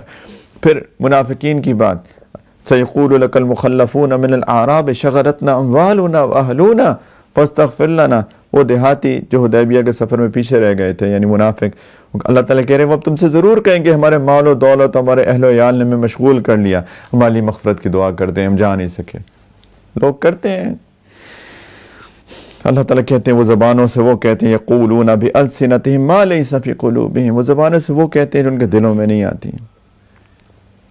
اللہ تعالیٰ فرماتے ہیں کہ انہوں نے یہ سمجھا تھا، منافقین کے بارے میں کہیں کہ ان سے کہو تم نے تو یہ سمجھا تھا کہ رسول صلی اللہ علیہ وسلم دوسرے مسلمان اب کبھی اپنے گھر والوں کے پاس لوٹ کے نہیں آئیں گے، تو جنگ ہوگی وہاں پہ ان کو ختم ہی کر دیں گے، اس لیے نہیں گئے تھے۔ آگے چل کے اللہ تعالیٰ نے فرمایا کہ لَقَدْ رَضِيَ اللَّهُ عَنِ الْمُؤْمِنِينَ إِذْ يُبَايِعُونَكَ تَحْتَ الشَّجَرَةِ فَعَلِمَ مَا فِي قُلُوبِهِمْ فَأَنزَلَ السَّكِينَةَ عَلَيْهِمْ وَأَثَابَهُمْ فَتْحًا قَرِيبًا۔ یقیناً اللہ ان مومنوں سے بہت خوش ہوا جب وہ درخت کے نیچے آپ سے بیعت کر رہے تھے، اور ان کے دلوں میں جو کچھ تھا وہ بھی اللہ کو معلوم تھا، اس لیے اللہ نے ان پر سکینت اتار دی۔ بہت اضطراب کی کیفیت تھی سیدنا عثمان کی شہادت کی افواہ سن کے، اللہ تعالیٰ کہتے ہیں ان کو سکینت اتار دی، اور ان کو انعام میں قریبی فتح کر دی۔ اس انعام کی وجہ سے قریبی فتح خیبر کا ذکر ہو رہا ہے، جو کہ اگلے سال ہی ہوئی تھی، اور بہت مال غنیمت حاصل ہوا تھا۔ اور اللہ تعالیٰ فرما رہے ہیں کہ اور ایک فتح اور بھی ہے جو ابھی تمہارے قابو میں نہیں آئی ہے۔ یہ سب پریڈکشنز ہو رہی ہیں، اور یہ فتح مکہ کے بارے میں ذکر اللہ سبحانہ تعالیٰ نے کیا۔ اور پھر وہ جو معاہدہ ہوا تھا جس میں میں نے کہا کہ ان کی حمیت اتنی تھی کہ وہ برداشت نہیں کر رہے تھے بسم اللہ الرحمن الرحیم اور محمد رسول اللہ۔ اللہ تعالیٰ مشرکین کے بارے میں کریں کہ جن کافروں نے اپنے دلوں میں اس حمیت کو جگہ دی جو جاہلیت کی حمیت تھی۔ اذ جعل الذین کفروا فی قلوبہم الحمیۃ حمیۃ الجاہلیۃ، یعنی وہ بھی بہت مشکل تھا۔ اللہ تعالیٰ پھر فرماتے فانزل اللہ سکینتہ علی رسولہ وعلی المؤمنین، تو اللہ ہی نے اپنے طرف سے اپنے نبی اور مسلمانوں پر سکینت نازل کی۔ وَأَلْزَمَهُمْ كَلِمَةَ التَّقْوَى، اور ان کو تقوی کی بات پر جمائے رکھا، اور وہ اسی کے زیادہ حقدار اس کے اہل تھے، اللہ ہر چیز کو خوب جانتا ہے۔ اور آخر اللہ تعالیٰ نے فرمایا لَقَدْ صَدَقَ اللَّهُ رَسُولَهُ الرُّؤْيَا بِالْحَقِّ، وہ جو خواب دیکھا تھا وہ جھوٹا خواب نہیں تھا، حقیقت یہ کہ اللہ نے اپنے رسول کو سچا خواب دکھایا۔ لَتَدْخُلُنَّ مَسْجِدَ الْحَرَامَ إِنْ شَاءَ اللَّهُ آمِنِينَ مُحَلِّقِينَ رُؤُوسَكُمْ وَمُقَصِّرِينَ لَا تَخَافُونَ، کہ تم لوگ انشاءاللہ ضرور مسجد حرام میں اس طرح امن امان کے ساتھ داخل ہوگے کہ تم میں سے کچھ نے ان سروں کو بغیر کسی خوف و خطر کے حلق کرایا ہوگا، کچھ نے بال کٹوائے ہوں گے جو احرام کے بعد ہوتا ہے۔ اللہ تعالیٰ وہ جانتا ہے جو تم نہیں جانتے۔ اللہ تعالیٰ فرماتے ہیں اس نے وہ خواب پورا ہونے سے پہلے ہی قریبی فتح اور دے دی۔ پھر خیبر کا ذکر، وہی ہے جس نے اپنے رسول کو ہدایت اور سچا دین دے کر بھیجا ہے تاکہ اسے ہر دوسرے دین پر غالب کرے۔ هو الذی ارسل رسولہ بالہدی ودین الحق لیظہرہ علی الدین کلہ وکفی باللہ شہیدا، محمد الرسول اللہ، یہ محمد صلی اللہ علیہ وسلم تو اللہ کے رسول ہیں۔ والذین معہ، اور جو ان کے ساتھ ہیں، یہ جماعت صحابہ کی، اشداء علی الکفار، یہ کافروں کے مقابلے میں تو سخت ہیں، رحماء بینہم، لیکن یہ جماعت ایسی ہے کہ آپس میں ایک دوسرے کے لیے بہت رحم دل ہیں، محبت کرتے ہیں ایک دوسرے کے ساتھ، ایک دوسرے کا خیال کرتے ہیں۔ تراہم رکعا سجدا یبتغون فضلا من اللہ ورضوانا، تم انہیں دیکھو گے کبھی رکوع میں ہیں، کبھی سجدے میں ہیں، غرض اللہ کے فضل اور خوشنودی کی تلاش میں لگے ہوئے ہیں۔ سیماہم فی وجوہہم من اثر السجود، ان کی علامتیں یہ ہیں کہ سجدے کے اثر سے ان کی علامتیں سجدے کے اثر سے ان کے چہروں پر نمایاں ہیں۔ یہ محراب نہیں جہاں لگ جاتا، چہروں پہ رونق ہے ان کے اللہ کے سامنے سجدے کی وجہ سے۔ اللہ تعالیٰ کہتے ہیں ذالک مثلہم فی التوراۃ ومثلہم فی الانجیل، یہ ان کے وہ اوصاف ہیں جو تورات میں بھی ہیں۔ تورات میں اللہ نے نبی کریم صلی اللہ علیہ وسلم کے صحابہ کا ذکر کیا اور انجیل میں بھی کیا، اور انجیل میں ان کی مثال کیسی ہے؟ ومثلہم فی الانجیل کزرع اخرج شطأہ فآزرہ فاستغلظ فاستوى علی سوقہ یعجب الزراء لیغیظ بہم الکفار۔ انجیل میں ان کی مثال یہ ہے جیسے کھیتی ہو جس نے اپنی کومپل نکالی، پھر اس کو مضبوط کیا، پھر وہ موٹی ہو گئی، پھر اپنے تنے پر اس طرح سیدھی کھڑی ہو گئی کہ کاشتکار جو کسان ہیں اس سے خوش ہوتے ہیں، تاکہ اللہ ان کی ترقی سے ان کافروں کے دل کو جلائے۔ یہ چھوٹے سے کومپل تھی اور کھڑے ہو گئے مضبوط، اور تنا بن گئے مضبوط، نبی کریم صلی اللہ علیہ وسلم کے مضبوط ساتھی۔ یہ اللہ تعالیٰ نے یہ مثال دے کے، یہ انجیل کے اندر یہ مثال صحابہ کی آئی ہے۔ وعد اللہ الذین آمنوا وعملوا الصالحات منہم مغفرۃ واجرا عظیما، یہ لوگ جو ایمان لائے ہیں انہوں نے نیک عمل کیا، اللہ نے ان سے مغفرت اور زبردست ثواب کا وعدہ کیا۔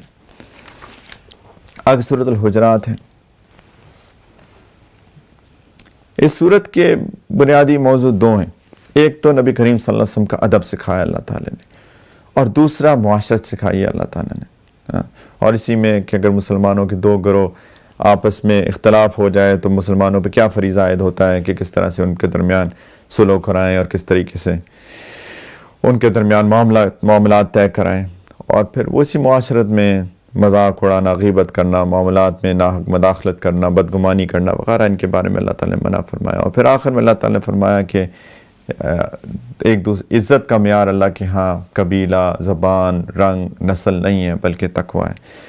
حجرات عربی میں حجرے کی جمع ہے جو کمرے کو کہتے ہیں، تو اس میں نبی کریم صلی اللہ علیہ وسلم کے حجرات، رہائشی جو حجرات تھے، ان کے پیچھے سے، ان کے باہر سے آ کے ان کو آواز دے کے ان کو باہر دعوت دینے سے منع فرمایا اللہ تعالیٰ نے، تو اس لیے اس کا نام سورۃ الحجرات ہے۔ بسم اللہ الرحمن الرحیم، یا ایھا الذین آمنوا لا تقدموا بین یدی اللہ ورسولہ واتقوا اللہ ان اللہ سمیع علیم۔ اچھا، نبی کریم علیہ السلام کے آداب سکھائے جا رہے ہیں۔ با ادب با نصیب، بے ادب بے نصیب۔ ہم پہلے بھی پڑھ چکے ہیں اللہ تعالیٰ نے قرآن کے اندر کہ اللہ تعالیٰ نے جب موسیٰ علیہ السلام کو طویٰ کی وادی کے اندر بلایا تھا، تو اللہ سبحانہ و تعالیٰ نے ان کو کہا تھا جوتے اتار دو، بڑی مقدس وادی ہے، تم میرے سے ہم کلام ہو۔ مسجد میں بھی جاتے ہیں اس لیے جوتے اتارتے ہیں کہ مسجد اللہ کا گھر ہے، جوتے اتار کے جائیں۔ ادب دین کا خاصہ ہے، اس میں نبی کریم صلی اللہ علیہ وسلم کا ادب سکھایا جا رہا ہے۔ اور ایک آیت آ رہی ہے بیچ میں کہ تو یہ سارے آداب ہیں، اگر تم ادب نہیں کرو گے نا تو ایسا نہ ہو کہ تمہارے سارے اعمال ضائع ہو جائیں۔ ادب نہ کرنے پہ اعمال کے ضائع ہو جانے کا خطرہ ہے۔ اتنی بڑی چیز ہے ادب، نبی کریم صلی اللہ علیہ وسلم کا، آف کورس اللہ کا ادب سب سے بڑھ کر، اللہ کے قرآن کا ادب، کلام کا ادب، اور صحابہ کی روایات سے ثابت ہوتا ہے کہ یہ سارے آداب جو نبی کریم صلی اللہ علیہ وسلم کے لیے ہیں، یہ اللہ کے رسولوں کے لیے بھی ہیں۔ اللہ کے رسول کون ہیں؟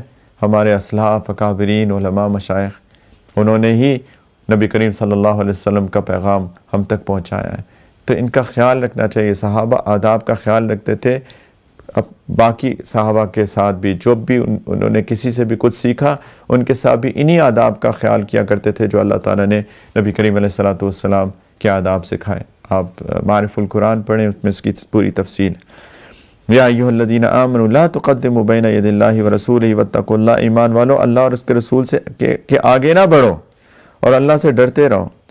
اس کا ایک شان و نزول ہے۔ ایک دفعہ ایک قبیلہ تمیم کا ایک وفد آیا تھا، اور نبی کریم صلی اللہ علیہ وسلم جب بھی قبیلہ کوئی آتا تھا اس میں ایک امیر بنا دیتے تھے، تو اس کا بھی امیر نہیں بنایا تھا۔ تو سیدنا ابوبکر صدیق اور سیدنا عمر رضی اللہ تعالیٰ عنہ نے آپس میں، نبی کریم صلی اللہ علیہ وسلم موجود تھے، ابھی انہوں نے فیصلہ نہیں کیا، انہوں نے آپس میں بات کرنی شروع کر دی کہ کون امیر ہونا چاہیے، جبکہ نبی کریم علیہ السلام نے مشورہ نہیں مانگا تھا، اب بھی مشورہ نہیں مانگا تھا۔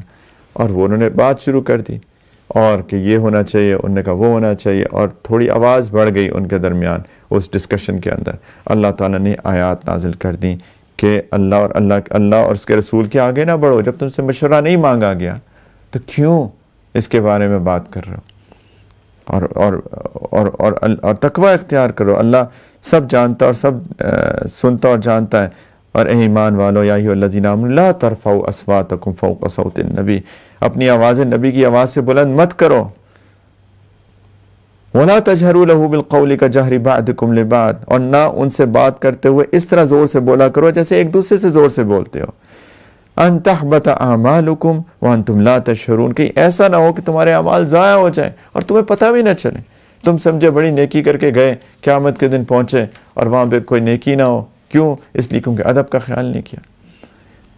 یہ آداب کا خیال مکہ مکرمہ میں بھی کیا کریں، مدینہ منورہ میں بھی کیا کریں، اتنا المیہ ہے۔ اور مجھے تو لگتا ہے کہ اللہ تعالیٰ نے اس لیے حرمین شریفین کو بند کر دیا کہ ہم جاتے ہیں، طواف کی توفیق اللہ دیتے ہیں اور ہم لوگ ادب کا خیال نہیں کرتے۔ وہاں پہ ہم نے سیل فون پکڑا ہوتا ہے، اپنی سیلفیز بنا رہے ہوتے ہیں، طواف کرتے ہوئے جہاں اللہ سے تعلق جوڑنا چاہیے تھا وہاں ہم اس طرح کی حرکتیں کرتے ہیں، بے ادبی کرتے ہیں۔ نبی کریم صلی اللہ علیہ وسلم کے روضہ مبارک کے سامنے ان کی سلام کے لیے جاتے ہیں اور وہاں جا کے کتنی بے ادبی ہوتی ہے، وہاں پہ لوگ باتیں کر رہے ہوتے ہیں، تصویریں کھینچ رہے ہوتے ہیں۔ وہ تو ایک ادب کا مقام ہے۔ ان الذین یغضون اصواتهم عند رسول اللہ اولئک الذین امتحن اللہ قلوبهم للتقوی لهم مغفرۃ واجر عظیم۔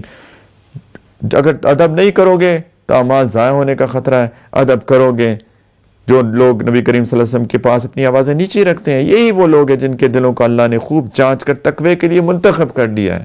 ان کو توفیق ملے گی تقوی کی، جو ادب کرتے ہیں، ان کو مغفرت بھی حاصل ہوگی اور زبردست اجر بھی۔ اور پھر یہ جو تمیم کے قبیلے کے لوگ آئے تھے، ان کو پتہ نہیں تھا، تو یہ آتے ہی نبی کریم صلی اللہ علیہ وسلم آرام فرما رہے تھے، دوپہر کا وقت تھا، تو آتے ہی انہوں نے کہا یا محمد اخرج علینا، کہ باہر آئیں، ہماری بات سنیں۔ اللہ تعالیٰ نے فرمایا ان الذین ینادونک من وراء الحجرات اکثرهم لا یعقلون، کہ یہ لوگ جو حجروں کے پیچھے سے آپ کو آواز دیتے ہیں ان میں سے اکثر کو عقل ہی نہیں ہے۔ اگر یہ لوگ اس وقت تک صبر کرتے جب تک آپ خود باہر نکل کے ان کے پاس آتے تو ان کے لیے بہتر ہوتا۔ اللہ تعالیٰ بخشنے والا مہربان ہے، یعنی آئندہ نہ کرنا۔ اور پھر ایک اور واقعہ ہے، اس کی تفصیل میں جانے کا بالکل وقت نہیں ہے، لیکن ایک صحابی کو نبی کریم صلی اللہ علیہ وسلم نے سیدنا ولید بن عقبہ کو، ایک قبیلہ تھا بنو مستلق، ان کو زکوٰۃ دینے کے لیے بھیجا۔ وہ ان کے لیے باہر نکلے ان کے استقبال کے لیے، یہ سمجھے کہ یہ لڑنے کے لیے نکل آئے، تو وہ وہیں سے واپس لوٹ آئے اور جا کے نبی کریم صلی اللہ علیہ وسلم کو بتایا کہ وہ تمہیں سے جنگ کرنے کے لیے تیار ہیں۔ نبی کریم صلی اللہ علیہ وسلم نے سیدنا خالد بن ولید کو بھیجا کہ جا کے دیکھیں، پتہ کریں کہ کیا ہوا، کیا معاملہ ہوا۔ تو ان کو پتہ چلا کہ وہ تو استقبال کے لیے نکلے تھے، تو اللہ تعالیٰ نے آیات نازل کی کہ یا ایھا الذین آمنوا ان جاءکم فاسق بنبأ فتبینوا، تو ایک فاسق آیا تھا، کس نے کہا شیطان آیا تھا انسانی شکل میں یہ سیدنا ولید بن عقبہ کو کہنے کہ وہ تو تمہارے ساتھ جنگ کرنے کے لیے تیار ہے۔ تو اللہ تعالیٰ نے فرمایا کہ یا ایھا الذین آمنوا ان جاءکم فاسق بنبأ فتبینوا، کہ جب کوئی فاسق تمہارے پاس کوئی خبر لے کے آئے تو اچھی طرح تحقیق کر لیا کرو، کہیں ایسا نہ ہو کہ نادانی سے کچھ لوگوں کو نقصان پہنچا بیٹھو اور پھر اپنے کیے پر پچھتاؤ۔ اگر واقعی نبی کریم صلی اللہ علیہ وسلم جا کے حملہ کر دیتے، کیونکہ وہ جنگ کے لیے آئے تھے، ان پہ جنگ ہو جاتی تو کتنا نقصان ہوتا، پہلے تحقیق کر لیا کرو۔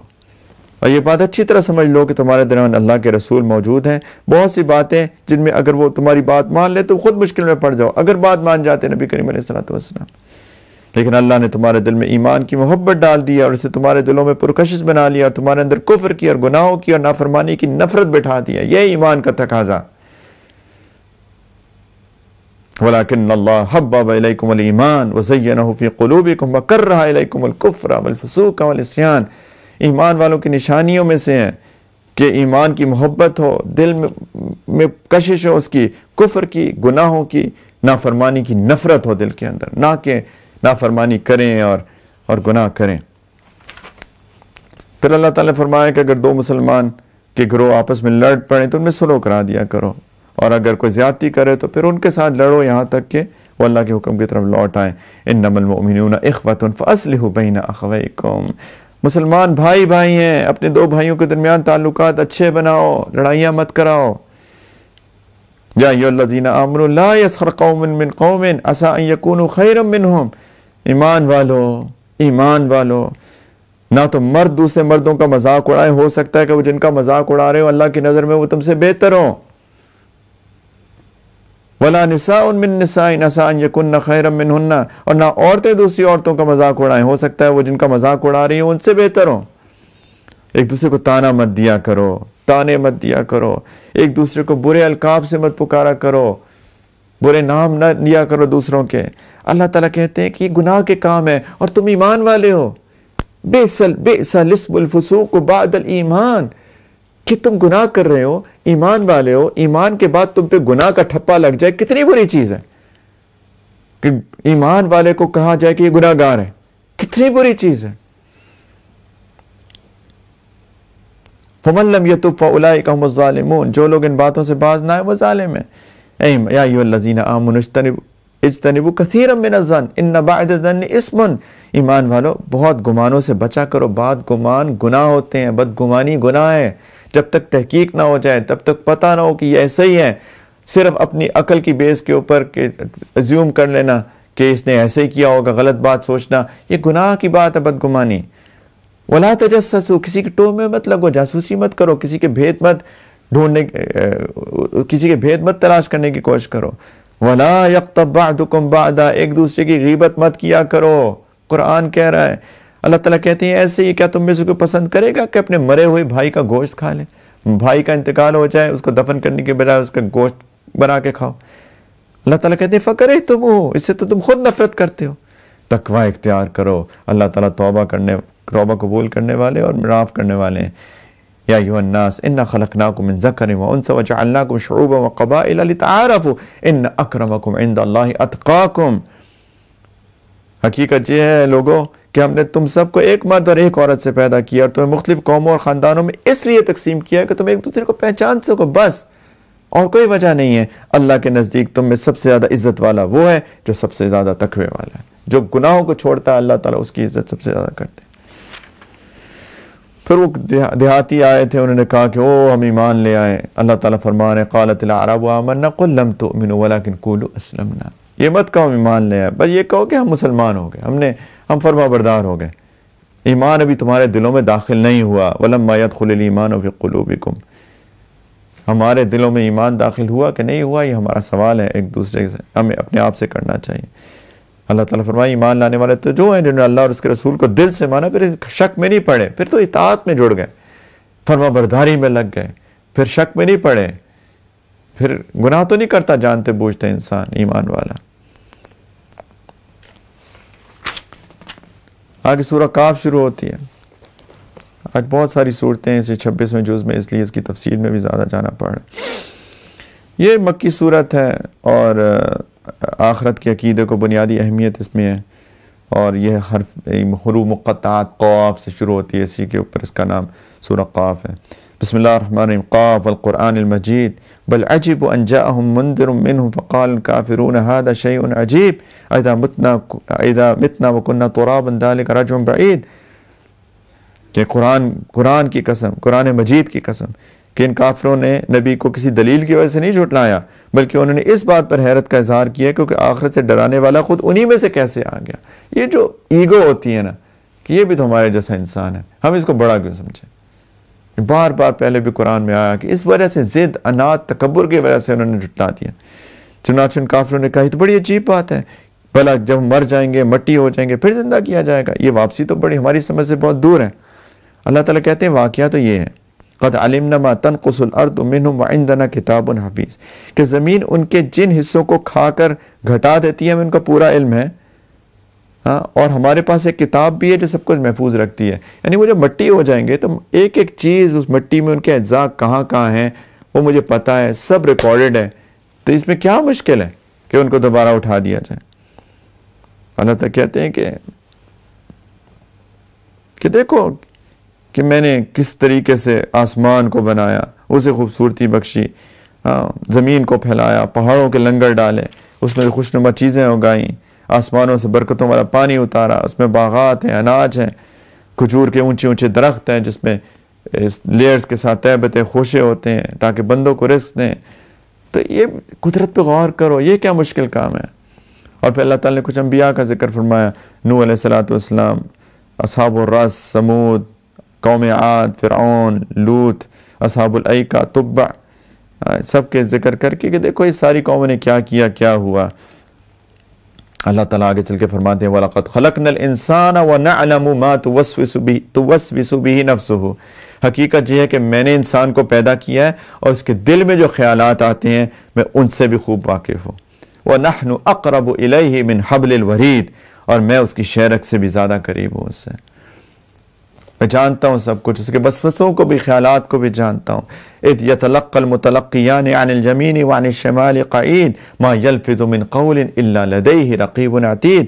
اس وقت بھی جب اعمال کو لکھنے والے دو فرشتے لکھ رہے ہوتے ہیں، ایک دائیں جانب دوسرا بائیں جانب بیٹھا ہوتا ہے. دو فرشتے اللہ تعالیٰ کہہ رہے ہیں لکھ رہے ہیں، تمہارا نامہ اعمال بن رہا ہے، اور انسان کوئی لفظ بھی منہ سے نکالتا نہیں ہے مگر اس پر ایک نگران مقرر ہے جو ہر وقت لکھنے کے لیے تیار ہے.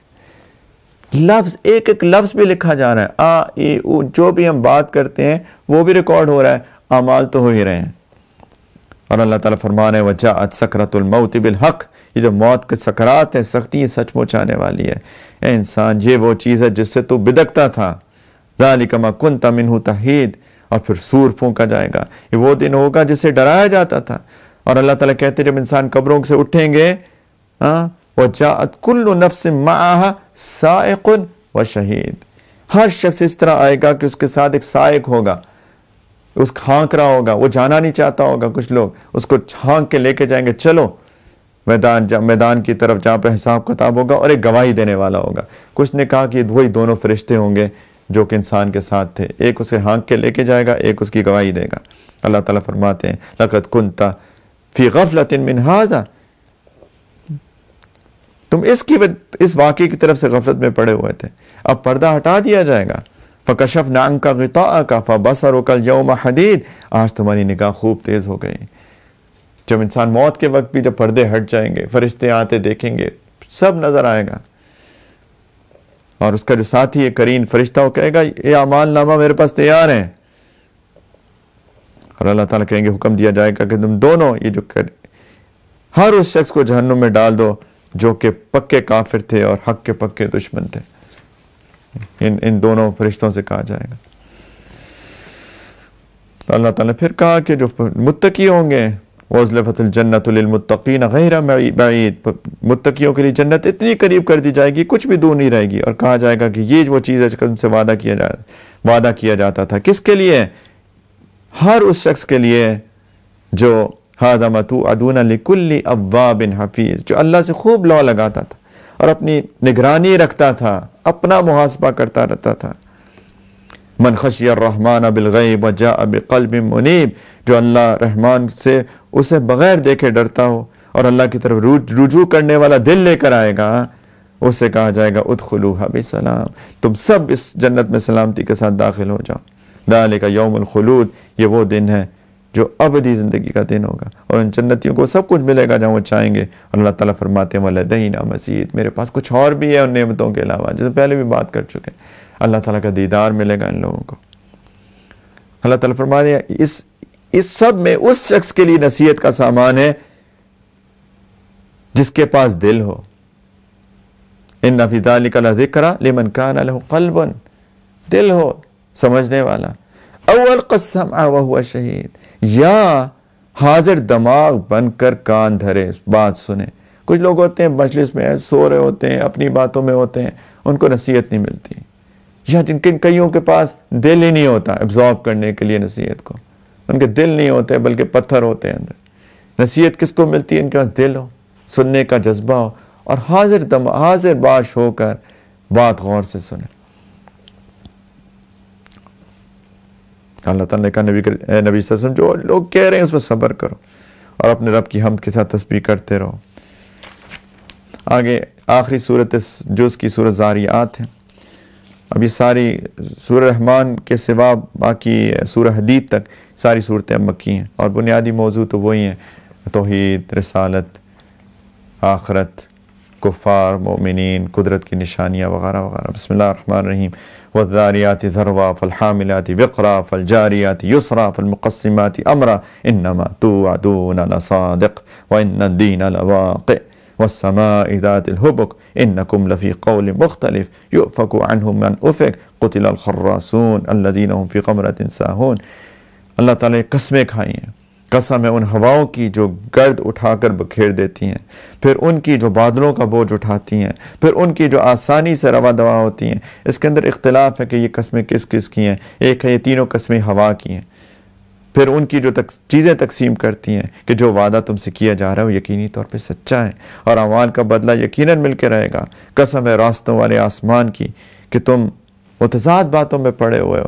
اس آخرت کی حقیقت سے وہی منہ موڑتا ہے جو حق سے بالکل ہی موڑا ہوا ہے۔ اللہ تعالیٰ کہتے ہیں کہ خدا کی مار ہو ان پر جو عقیدے کے معاملے میں عجیب یعنی بیکار باتیں بنایا کرتے ہیں، جو غفلت میں ایسے ڈوبے ہیں کہ سب کچھ بھلا ہے۔ پوچھتے ہیں کب ہوگا یسألون ایان یوم الدین، جزا سزا کا دن کب ہوگا؟ اللہ تعالیٰ کہہ رہے ہیں اس دن ہوگا جب انہیں آگ پر تپایا جائے گا، اور چکھو مزہ اپنی شرارت کا۔ یہی وہ دن ہے جس کے بارے میں تو مطالبہ کرتے تھے کہ جلدی آ جائے۔ متقی لوگ باغوں میں چشموں میں رہیں گے، ان کا رب انہیں جو کچھ دے گا اسے وصول کر رہے ہوں گے۔ یہ لوگ اس سے پہلے ہی نیک عمل کرنے والے تھے۔ اب ان کی یہ جو جنتی لوگ ہوں گے ان کی کیا خصوصیات ہیں؟ اللہ تعالیٰ فرماتے ہیں کانوا قلیلا من اللیل ما یہجعون، اور رات کے وقت بہت کم سویا کرتے تھے۔ وبالاسحار هم یستغفرون، رات اکثر حصہ رات کا عبادت کرتے تھے، ساری رات نہیں اکثر حصہ، اور اپنے نیکی پر اتراتے نہیں تھے، تکبر نہیں آتا تھا، بلکہ جب سحری کا وقت آتا تھا تہجد کا تو استغفار کرتے تھے، اللہ کوتاہی ہو گئی ہم سے، معاف کر دیں، ہم نہیں کر پائے اس طرح عبادت جیسے کرنی چاہیے تھی۔ یہ ہیں وہ لوگ۔ اور وفی اموالہم حق للسائل والمحروم، اور ان کے مال دولت میں سائلوں اور محروم لوگوں کا باقاعدہ حق ہوتا تھا، ان کو جنت ملے گی، مال خرچ کرتے تھے۔ اللہ تعالیٰ کہتے ہیں کہ یقین کرنے والوں کے لیے زمین میں بہت ساری نشانیاں، اور اپنے تمہارے اندر بھی فی انفسکم افلا تبصرون، دیکھتے نہیں ہو، جس کے بارے میں ہم بات کر چکے کل پرسوں۔ اور اللہ تعالیٰ فرماتے ہیں وفی السماء رزقکم وما توعدون، آسمان میں تمہارا رزق بھی ہے اور وہ چیز بھی جس کا تم سے وعدہ کیا جا رہا ہے، یعنی تمہارے رزق کے فیصلے آسمان میں ہوتے ہیں، اور جنت دوزخ کے فیصلے بھی وہیں ہوتے ہیں۔ فَوَرَبِّ السَّمَاءِ وَالْأَرْضِ إِنَّهُ الْحَقُّ مِثْلَ مَا أَنَّكُمْ تَنْطِقُونَ، آسمان اور زمین کے رب کی قسم یہ بات یقیناً ایسی سچی ہے جیسی یہ بات کہ تم بولتے ہو۔ پھر اللہ تعالیٰ نے کچھ انبیاء کا قصہ سنا، ابراہیم علیہ السلام کا، لوط علیہ السلام، موسیٰ علیہ السلام، سمود کے واقعہ، نوح علیہ السلام۔ تو پھر اللہ تعالیٰ نے فرمایا آگے چل کے فَفِرُّوا إِلَى اللَّهِ، اللہ کی طرف دوڑو، سست نہیں، دوڑو، بھاگو اللہ کی طرف، کوشش کرو، محنت کرو، زندگی اسی لیے ہے۔ اللہ تعالیٰ نے فرمایا آگے چل کے کہ وَمَا خَلَقْتُ الْجِنَّ وَالْإِنسَ إِلَّا لِيَعْبُدُونَ، جنات اور انسانوں کو اس کے سوا کسی اور کام کے لیے پیدا نہیں کیا کہ میری عبادت کریں، بس عبادت کے لیے پیدا ہوئے ہیں۔ عبادت کا مطلب کہ اللہ کے عبد بن کے زندگی گزاریں، ہر چیز میں دیکھیں شریعت کیا کہتی ہے، سنت کیا کہتی ہے، اور ہر چیز صبح سے لے کر رات تک اس کے مطابق گزاریں، یہ ہے عبادت، یہی کام ہے میرا اور آپ کا۔ اللہ تعالیٰ کہتے ہیں ما اريد منهم من رزق وما اريد ان يطعمون ان اللہ هو الرزاق ذو القوة المتین، میں ان سے کسی قسم کا رزق نہیں چاہتا، نہ یہ چاہتا ہوں کہ مجھے کھلائیں، اللہ تو خود ہی رزاق ہے اور مضبوط قوت والا ہے۔ یہاں پر یہ سورہ زاریات ختم ہوتی ہے، تھوڑا سا سورہ 27ویں جز کا بھی حصہ اس میں ہم نے کور کر لیا ہے۔ کل انشاءاللہ 27ویں جز کے درمیان تھوڑا سا بات سے شروع کریں گے سورۃ طور سے انشاءاللہ۔ اللہ تعالیٰ ہم سب کو قرآن سمجھنے کی توفیق عطا فرمائے۔ یہ سب ہائی لائٹس ہیں، یہ سب ہائی لائٹس ہیں، کاش کہ ہمارے ایمان میں انشاءاللہ تعالیٰ ان ہائی لائٹ سے اضافہ ہو۔ تھوڑے دن رہ گئے رمضان کے، پلیز سب لوگ پوری کوشش کر کے محنت کر کے انشاءاللہ باقی اوقات جو رہ گئے آخری لمحے تک پورا فائدہ اٹھا لیں، توبہ تو سب کر لیں اپنی غلطیوں سے، تقوی کا عزم بھی کر لیں، محنت بھی کر رہے ہیں ہم لوگ تقوی حاصل کرنے کی۔ انشاءاللہ تعالیٰ رمضان کے ختم ہونے سے پہلے اللہ کرے کہ ہم کو وہ مقصود حاصل ہو جائے جو کہ رمضان کا ہے، لعلکم تتقون، تو شاید تم تقوی والے بن جاؤ۔ تو انشاءاللہ تعالیٰ سب لوگ کوشش جاری رکھیں، لیلۃ القدر یا گزر چکی یا آنے والی ہے طاق راتوں میں، آڈ نائٹس میں، پلیز اس کی بھی تلاش جاری رکھیں، 29 تک جاری رکھیں۔ انشاءاللہ اللہ تعالیٰ ہم سب کو رمضان سے پورا فائدہ اٹھانے کی توفیق عطا فرمائے۔ وآخر دعوانا ان الحمدللہ رب العالمین۔ سب لوگ توبہ کر لیں، آج روز کی طرح آج رات بھی یہ کلمات میرے ساتھ توبہ کی نیت سے پڑھ لیں۔ کوئی بیعت توبہ کرنا چاہتا ہے تو بیعت کی نیت بھی کر سکتا ہے۔ تو سب لوگ کہیں بسم اللہ الرحمن الرحیم، لا الہ الا اللہ محمد الرسول اللہ، آمنت باللہ وملائکتہ وکتبہ ورسلہ والیوم الآخر والقدر خیرہ وشرہ من اللہ تعالی والبعث بعد الموت، آمنت باللہ کما ہوا باسمائہ وصفاتہ وقبلت جمیع احکامہ اقرار باللسان وتصدیق بالقلب، اشہد ان لا الہ الا اللہ واشہد ان محمدا عبدہ ورسولہ، استغفر اللہ ربی من کل ذنب واتوب الیہ برحمتک یا ارحم الراحمین۔ دعا کر لیتے ہیں۔ الحمدللہ رب العالمین، اللہم صلی علی سیدنا محمد وعلی آل سیدنا محمد وبارک وسلم، اللہم صلی علی سیدنا محمد وعلی آل سیدنا محمد وبارک وسلم، اللہم صلی علی سیدنا محمد وعلی آل سیدنا محمد وبارک وسلم۔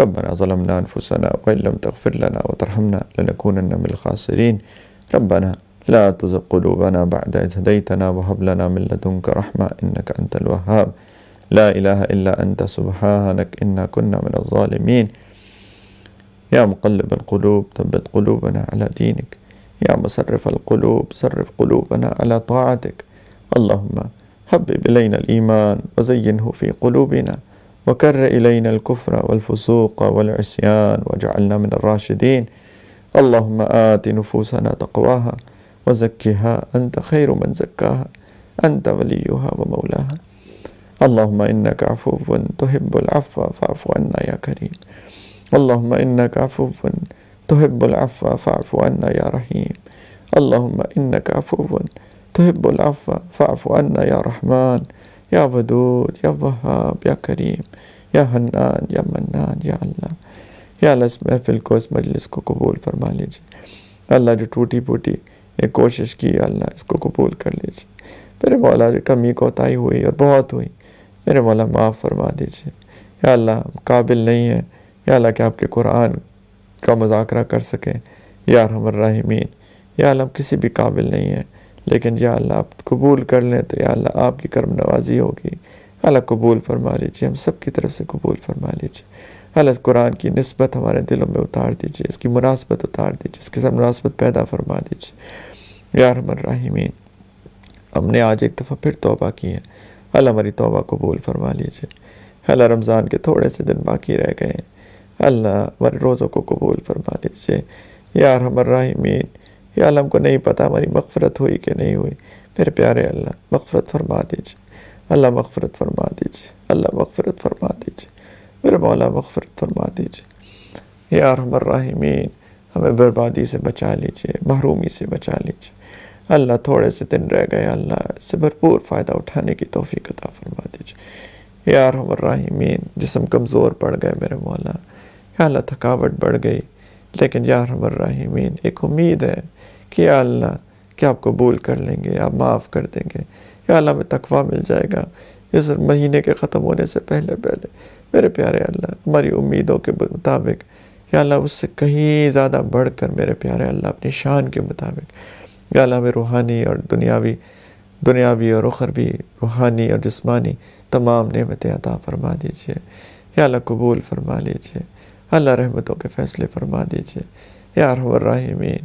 یا اللہ ہمارے گھر والوں، ہماری اولادوں کو، ہماری نسلوں کو یا اللہ قیامت تک آنے والے نسل میں ایک ایک بندے کو اللہ نیکی تقویٰ پہ جمائیے، دین دنیا کی ہر بھلائی عطا فرمائیے، ہر شر فتنے پریشانی سے بچائیے یا اللہ یا اللہ، اور سب سے بڑھ کر اپنے دین کی خدمت کے لیے قبول فرمائیے یا اللہ۔ ہم قابل نہیں ہیں ہمیں پتہ ہے، لیکن ہم کو یہ بھی پتہ ہے کہ آپ کے یہاں قابلیت نہیں قبولیت چلتی ہے میرے مولا، قبول فرما لیجیے، اسباب عطا فرما دیجیے اللہ مخلص معاونین عطا فرما دیجیے یا اللہ، جیسے آپ نے نبی کریم علیہ السلام کو ایک مخلص صحابہ عطا فرمائے تھے جن کا تذکرہ آپ نے قرآن میں اتار دیا، یا ارحم الراحمین ہمیں بھی مخلص ساتھی عطا فرما دیجیے میرے مولا، مخلص ساتھی عطا فرما دیجیے اللہ، ہر شر فتنے بچانے والے سے محفوظ فرما لیجیے یا اللہ، اپنی حفاظت عطا فرما دیجیے یا اللہ، ہم اس دین کا خوبصورت پیغام سارے دنیا میں پہنچانے والے بن جائیں یا اللہ، یا ارحم الراحمین ہمیں خود بھی عمل والا بنائیے اور یا اللہ دین کا داعی بھی بنائیے یا ارحم الراحمین، دین کی سمجھ عطا فرمائیے، گہری سمجھ عطا فرمائیے اللہ، عمل کی توفیق عطا فرمائیے یا ارحم الراحمین یا اللہ، خیر کے فیصلے فرما دیجیے اللہ، یہ وبا دور فرما دیجیے میرے مولا، مسجدیں دوبارہ کھول دیجیے میرے مالک یا ارحم الراحمین، حرمین شریفین دوبارہ کھول دیجیے میرے مولا، بار بار وہاں کی زیارت کی توفیق عطا فرمائیے یا ارحم الراحمین یا اللہ، ہماری بے ادبیوں کو معاف فرما دیجیے یا اللہ، ایسا نہ ہو کہ ہماری بے ادبیوں کی وجہ سے ہمارے سارے اعمال غارت ہو جائیں میرے پیارے اللہ، بے ادبیاں معاف فرما دیجیے، ادب والا بنا دیجیے، تقوی والا بنا دیجیے یا اللہ، ہمارے والدین کی خصوصی حفاظت فرمائیے، رب ارحمہما کما ربیانی صغیرا یا اللہ، ہمارے والدین جو آپ کے پاس آ چکے ان کی مغفرت فرما دیجیے، انہیں قرب کے اعلیٰ درجات عطا فرما دیجیے اللہ، ہمارے والدین جو حیات ہیں ان کی خدمت کرنے کی توفیق عطا فرمائیے اللہ، ان کی حفاظت فرمائیے میرے مولا، ان کی حفاظت فرمائیے یا اللہ، زندگی کے آخری حصے کو زندگی کا بہترین حصہ بنائیے میرے مالک، زندگی کا بہترین حصہ بنائیے اللہ، آنے والی زندگی کو گزری ہوئی زندگی کا کفارہ بنا دیجیے میرے مولا یا ارحم الراحمین، ہماری روحانی، جسمانی، نفسیاتی بیماریاں دور کر دیجیے یا اللہ، ہم میں سے جو بھی کسی بھی سفلی اثر کا شکار ہے، جادو کے، شیطانی اثرات، حاسدین کا حسد، بری نظر یا کچھ اور، یا اللہ ہم سب کو صحت کاملہ عاجلہ مستمر عطا فرما دیجیے یا ارحم الراحمین یا اللہ، ہم سب کو آپس میں جوڑ دیجیے یا اللہ، آپ نے تو فرمایا انما المؤمنون اخوۃ، مومنین آپس میں بھائی بھائی ہیں یا اللہ، بھائی چارہ دوبارہ پیدا فرما دیجیے اللہ، محبت عام فرما دیجیے، نفرتیں ختم فرما دیجیے یا اللہ، یہ فرقہ واریت کی یا اللہ کی آگ کو بجھا دیجیے میرے مولا، سب کو ایک دفعہ پھر